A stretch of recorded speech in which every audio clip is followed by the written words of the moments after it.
नमस्कार दोस्तों, स्वागत है आपका द ग्राउंड रिपोर्ट में। मैं हूं समीर आत्मज मिश्र। पहलगाम हमले के बाद से ही एक तरह से बैकफुट पर दिख रही सरकार और भारतीय जनता पार्टी प्रधानमंत्री नरेंद्र मोदी के संबोधन के बाद, जब राष्ट्र के नाम उन्होंने संबोधित किया, एक संदेश दिया, उसके बाद से वो अचानक एकाएक जोश में आ गई है और फ्रंट फुट पर खेलने की एक बार फिर कोशिश कर रही है। प्रधानमंत्री नरेंद्र मोदी भी, उन्होंने संबोधन राष्ट्र के नाम दिया और बहुत सारी बातें बताई। हालांकि बातें उन्होंने वही दोहराई जो सेना लगातार ब्रीफिंग में बता रही थी, लेकिन उसके बाद वो भी पूरी तरह से अपने पुराने फॉर्म में दिखाई पड़ गए। अगले दिन पहुंच गए वो आदमपुर में सैनिकों के साथ और वहां पर उन्होंने उनसे के साथ काफ़ी समय बिताया। तस्वीरें, फोटो तो हर जगह उनकी आती ही हैं। और भारतीय जनता पार्टी ने कल से ही तिरंगा यात्रा की शुरुआत कर दी। उस तिरंगा यात्रा में आपने सुना भी होगा, ऐसे ऐसे बयान भी आए। मध्य प्रदेश के एक मंत्री का बयान, इतना शर्मनाक बयान कि उसको बताया भी नहीं जा सकता है। किस तरीके से उन्होंने, जो सेना की प्रवक्ता जो लगातार ब्रीफिंग कर रही थी, कर्नल सोफिया कुरैशी, उनके बारे में जो बयान दिया उन्होंने कि वो आतंकवादियों की बहन है, इस तरह का उन्होंने बयान दिया। हालांकि बाद में उन्होंने माफ़ी मांगी, लेकिन ये उनकी सोच को दिखाता है कि कैसी सोच है कि सेना का व्यक्ति भी और विदेश सचिव भी, बड़े अधिकारी भी, यहाँ तक कि शंकराचार्य भी अगर सरकार के खिलाफ बोलते हैं तो वो सब के सब उनके लिए, भारतीय जनता पार्टी और उसके समर्थकों के लिए गाली का पात्र बन जाते हैं, देशद्रोही बन जाते हैं और क्या क्या बन जाते हैं। और यहाँ सरकार ने क्या किया है कि सेना इतनी आगे बढ़ गई थी पाकिस्तान में, लेकिन उसको अचानक रोक दिया गया और उसको भी जीत बताई जा रही है कि बहुत बड़ी जीत, और ऐसी जीत की वो कभी आज तक हासिल नहीं हुई है।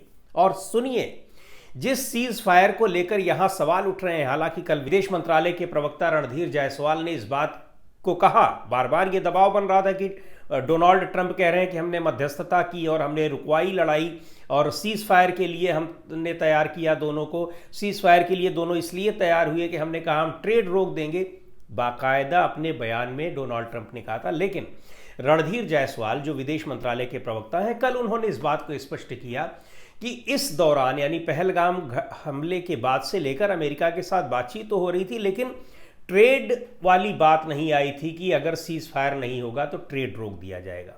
हालांकि विदेश मंत्रालय के प्रवक्ता के इस बयान के बाद डोनाल्ड ट्रंप का कोई ट्वीट नहीं आया है। ट्वीट इसलिए भी नहीं आया कि वो 4 दिन की यात्रा पर मिडिल ईस्ट की कंट्रीज़ में घूम रहे हैं।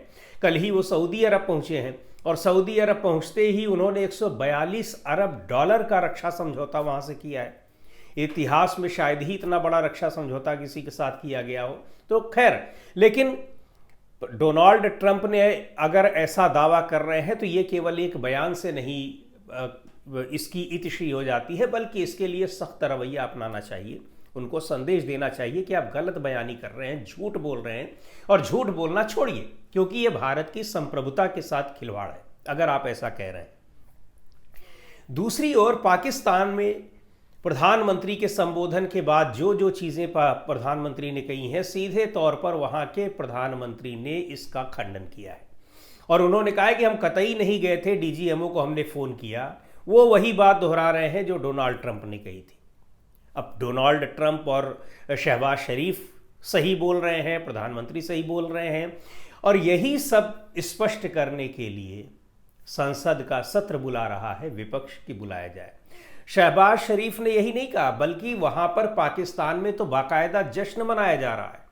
ये कहा जा रहा है कि सीज फायर उनकी बहुत बड़ी जीत हुई है, इसलिए जीत हुई है, और प्राइमा फेसी देखने में भी यही लग रहा है कि नष्ट वहाँ के आतंकी ठिकाने हो रहे थे, नुकसान हो रहा था। भारत तो सीधे वहाँ पर पहुँचा ही था। हालांकि पाकिस्तान की ओर से भी यहाँ फायरिंग की जा रही थी और यहाँ मिसाइल और ड्रोन दागे जा रहे थे, लोगों की जान जा रही थी, लोग वहाँ से उनको विस्थापित करना पड़ा था। लेकिन जितना नुकसान भारत के सैनिकों ने, भारतीय सेना ने जाकर पाकिस्तान में आतंकवादियों का किया है, उसकी तुलना में ये कुछ भी नहीं था। लेकिन उसको सीज फायर को हमने रोक दिया। क्यों रोक दिया? प्रधानमंत्री का बयान ये आया है, लेकिन इस पर लोगों को भरोसा नहीं हो रहा है। इसलिए नहीं हो रहा है कि बहुत सारे विरोधाभासी बयान आ रहे हैं। विदेश मंत्रालय के प्रवक्ता ने कहा कि बातचीत हो रही थी, इसको अब इसकी पुष्टि उधर से होती है या नहीं होती है, क्योंकि अमेरिका के राष्ट्रपति ने खुले तौर पर अगर ये बात कही है तो यूं ही नहीं कही होगी। और एक बात और है, अब भारत की ओर से जब इसका खंडन आया है तो निश्चित तौर पर वहां से कुछ ना कुछ आएगा जरूर, क्योंकि पूरे अमेरिका में दुनिया भर के अखबारों में डोनाल्ड ट्रंप के बयान के आधार पर, चाहे न्यूयॉर्क टाइम्स हो, वॉशिंगटन पोस्ट हो, या फिर यूके का टेलीग्राफ हो, बहुत सारे अखबारों में, CNN टेलीविज़न चैनल है, इन सब जगहों से ये खबर आई है कि भारत ने कोशिश की कि सीज फायर कराया जाए। अमेरिका ने दोनों को तैयार किया। डोनाल्ड ट्रंप जो उसका श्रेय ले रहे हैं तो यूं ही नहीं ले रहे हैं। अब इन सारे मुद्दों पर जवाब देने के लिए जो सवाल पूछे जा रहे हैं, संसद का विशेष सत्र बुलाए जाने की मांग हो रही है। ये मांग पूरी होती है या नहीं, लेकिन अभी भी बहुत से ऐसे सवाल हैं, वो चाहे सवाल हो कि पहलगाम की घटना हो कैसे गई, बताया जाए, और दूसरे ये कि उस घटना को जो अंजाम देने वाले आतंकवादी थे उनके बारे में अब तक कुछ नहीं पता चला है। तो ये सारी जानकारी सरकार क्या छिपा रही है, उसके पास है नहीं, या फिर इसको छिपाया जा रहा है। छिपाया जा रहा है तो क्यों छिपाया जा रहा है? और दूसरी बात ये कि पाकिस्तान किस बात का जश्न मना रहा है। हालांकि रणधीर जायसवाल ने स्पष्ट कर दिया कि वो तो हमेशा अपनी जीत मना दिखाता है, चाहे 71 की लड़ाई हो, करगिल की लड़ाई हो, या उससे पहले की लड़ाई हो। सुनते हैं उनका बयान, उन्होंने बहुत स्पष्ट तरीके से कहा है। लेकिन जिस तरह से शहबाज शरीफ जगह जगह विदेशी मीडिया चैनल्स को इंटरव्यू दे रहे हैं, उसमें ये सारी बातें बता रहे हैं, तो आखिर, और डोनाल्ड ट्रंप उन सारी चीज़ों को और ज़्यादा प्रोएक्टिव होकर बता रहे हैं, तो ये बातें कहीं ना कहीं इसमें कुछ न कुछ तो लोचा है। ये बातें स्पष्ट होनी चाहिए कि कैसे। और दूसरी ओर डोनाल्ड ट्रंप यही नहीं रुके, उन्होंने कहा कि कश्मीर मामले में भी हम मध्यस्थता करेंगे। तो ये पूरी तरह से भारत की विदेश नीति और भारत की जो डिप्लोमेसी है, ये उसका एक सीधे सीधे फेलियर है। और इस पर चर्चा कराने की बात प्रधानमंत्री स्वीकार नहीं कर रहे हैं, भारतीय जनता पार्टी स्वीकार नहीं कर रही है। तिरंगा यात्रा लेकर अब देश भर में घूम रहे हैं, और सीधे तौर पर बिहार के नेता हैं शिवानंद तिवारी, उन्होंने कह ही दिया कि ये सब कुछ, पूरी कवायद जो है ये बिहार चुनाव के लिए हो रही है।